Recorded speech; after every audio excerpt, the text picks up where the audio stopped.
Hai hai, selamat mendengarkan. Tadi Mas bilang apa? Meeting? Harlan tertegun. Ia keceplosan. Iya, maksudku Mas meeting para kurir. Meeting bukan hanya di kantoran Eli saja. Di kantoran Mas juga ada. Untuk memacu kualitas kerja kurir.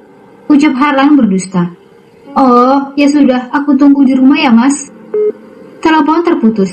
Harlan bernapas lega. Ia kembali ke ruangan meeting dan duduk di tempat semula. Jam sudah menunjukkan pukul 4:30 menit. Lupita sudah merapikan desain gambar. Ia memasukkan flashdisk ke dalam tasnya dan berjalan keluar ruangan. Tiba-tiba seseorang ada yang menarik tangannya. Saat Lupi sudah keluar ruangan. Damar, pekiknya.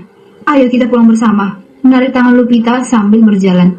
Lepaskan Damar. Menarik dari genggaman tangannya. Kau tidak bisa mengajak aku semaumu, apalagi menarik tanganku paksa. Suruh Lupita kesal. Kau jangan salah paham Lupi. Aku hanya ingin mengantarmu pulang. Tidak perlu mengantarkan, aku bisa pulang sendiri. Celutuknya tegas seraya berjalan pergi menuju lobi. Damar hanya mendengus kesal. Entah kenapa, ia bisa menyukai sosok wanita seperti Lupita yang kalem dan sederhana. 3 minggu mengenal Lupita membuat ia jatuh cinta. Padahal, Damar sosok pria pintar dan memiliki style bagus di beberapa perusahaan ternama. Ia ditarik dari anak perusahaan oleh Direktur Anton, yang bekerja sama dengan perusahaan Vandeles untuk menggantikan posisi Yono yang sudah dipecat. Lupita sudah berdiri di halte setelah menyeberang menggunakan tangga penyeberangan. Dulu sebelum Harlan menikahi Lupita, hampir setiap hari Harlan menjemputnya untuk pulang. Tapi setelah Harlan menikahinya dan Maisa, ibu asuhnya sering sakit-sakitan, Harlan jadi sulit bergerak. Ia harus bisa membagi waktunya. Di saat kondisi Maisa sudah menua, ia semakin posesif pada Harlan. Ia berharap dia bisa menjaga dan menghibur ibu asuhnya. Jam sudah menunjukkan pukul 5:25 menit. Lupita masuk ke dalam mobil angkot. Tanpa ia sadari, seseorang telah mengikutinya. Sementara Harlan sudah menyelesaikan kerjasama dengan Direktur Hendra. Sebelum meninggalkan ruangan, Hendra berbicara pada Harlan. Tuan Vandeles, bisakah sekretaris Anda saya ajak kencan? Hahaha, ucapnya terkekeh. Harlan mengeritkan keningnya. Bila di dalam kantor, dia masih bertanggung jawab dengan pekerjaannya sebagai seorang karyawan. Tapi bila di luar kantor, itu bukan tanggung jawab perusahaan lagi. Oke, berarti tidak ada masalah bila aku dekat dengannya, bukan? Terserah Anda, tapi jangan pernah bawa nama perusahaanku bila ada masalah Anda dengan Alexa di kemudian hari. Imbu Harlan memperingati. Tentu saja tidak. Anda tidak usah khawatir. Saya tidak akan melibatkan perusahaan dengan urusan pribadi. Hendra melirik Harlan dengan ekor matanya. Ia melihat Harlan memasukkan berkas ke dalam tas kerja. Tanpa ragu, Hendra bertanya lagi. Tuan Vandeles, sebelum saya pergi, bolehkah saya bertanya? Silahkan, serga Harlan masih sibuk memasukkan berkas ke dalam tas. Apa Anda sudah memiliki seorang istri? Seketika Harlan menghentikan tangannya. Ia mulai berpikir dengan pertanyaan Herman. Padahal semua karyawan, kolega, teman bisnis, dan bahkan keluarganya sendiri tidak ada yang tahu kalau ia sudah menikahi karyawannya sendiri, kecuali William, asisten pribadinya. Wajah Harlan berubah pias. Apakah ia harus berbohong dan tidak mengakui kalau Lupita adalah istrinya? Dilemakah Harlan? Iya, tentu saja ia dilema. Tapi ia juga tidak ingin membohongi dirinya sendiri. Hei, kenapa Anda melamun Tuan? Tinggal dijawab saja, ada atau tidak? Hahaha, tanyanya seraya terkekeh. Iya, aku sudah memiliki istri. Jawabnya tegas. William yang masih berada di dalam ruangan meeting sangat terkejut tuannya menjawab dengan begitu gamblang tanpa berpikir dulu. Bukan masalah ia sudah menikah atau belum, tapi semua orang pun tahu statusnya yang masih lajang. Yang William khawatirkan bila beritanya sampai terdengar pamannya Alfonso, sudah dipastikan Lupita berada dalam bahaya. Pantas Tuan Vandeles tidak tertarik dengan Nona Alexa. Ternyata aku salah menduga. Tuan Georgi yang tampan dan gagah sudah memiliki seorang istri. Untuk apa saya mencari wanita yang selalu memamerkan lekuk tubuhnya? Wah, hebat. Tuan Vandeles sangat pemerhati seorang wanita. Saya salut. Pasti Anda seorang suami yang setia, bukan? Tentu saja, karena saya punya prinsip tidak ingin bermain kotor, entah itu hal pribadi atau bisnis sekalipun. Sindiran Harlan membuat Hendra terdiam, karena Harlan tahu Hendra menyukai wanita malam yang berkelas. Maaf Tuan, sudah waktunya pulang. Sudah jam 5:30. William berdeham seraya memberi peringatan agar Herman tidak memberikan pertanyaan pada Harlan. Baik Tuan Hendra, cukup sampai di sini pertemuan kita. Harlan dan Hendra berjabat tangan lalu pergi meninggalkan ruangan meeting. Di dalam mobil, Harlan merebahkan punggungnya ke sandaran jok. Kenapa hari ini aku sangat lelah? Ucapnya seraya membuka layar ponsel.